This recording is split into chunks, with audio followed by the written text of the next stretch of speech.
السلام علیکم دوستو، جیسا کہ آپ اور ہم سب جانتے ہیں کہ سلیکٹڈ رشتے جو ہیں وہ زندگی کی سب سے بڑی دولت ہوتے ہیں۔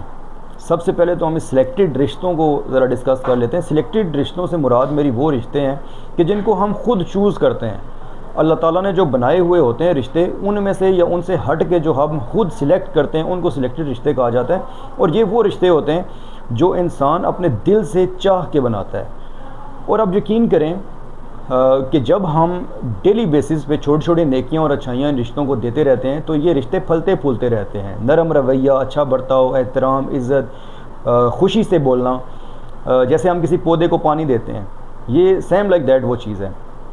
لیکن اگر آپ سوچیں کہ ایک دن آپ کسی پودے کو پانی دیں اور دوسرے دن اس میں آگ کے انگارے ڈال دیں یا اس کو آپ نگلیکٹ کر دیں تو کیا ہوگا؟ وہ پودا سوکھ جائے گا۔ بالکل اسی طرح اگر آپ ایک رشتے کو عزت، احترام اور اچھائی اور نیکی ایک دفعہ دیتے ہیں، ایک دفعہ اس کے ساتھ اچھا بولتے ہیں، لیکن دوسرے ہی لمحے مطلب دن کو آپ نے اچھا اس کے ساتھ برتاؤ کیا، رات کو آپ بے وفائی اپنا حق سمجھیں، آپ اس کے ساتھ اگر بات کرتے ہیں تو سخت رویہ اپنا حق سمجھیں، یا اس کے علاوہ جو اس کی دی گئی باؤنڈریز ہیں ان کو کراس کرنا آپ اپنا حق سمجھیں، تو کیا ہوگا؟ وہ رشتہ دور ہو جائے گا۔ ڈیلی بیسس پہ ہر روز آپ اس کی باؤنڈریز کو یاد رکھیں، اس کی دی ہوئی حدود کو یاد رکھیں، اس کے ساتھ چلتے ہوئے جو چیز اس کو اچھی لگتی ہے، جو اس کو پسند ہے، آپ اس کا خیال رکھیں۔ نرم مزاجی کے ساتھ، احترام کے ساتھ، پیار کے ساتھ جب آپ اس کے ساتھ بات کریں گے تو کیا ہوگا؟ آپ کا رشتہ بہت مضبوط جائے گا۔ تو ان سلیکٹڈ رشتوں کی قدر کریں، کیونکہ یہی وہ رشتے ہیں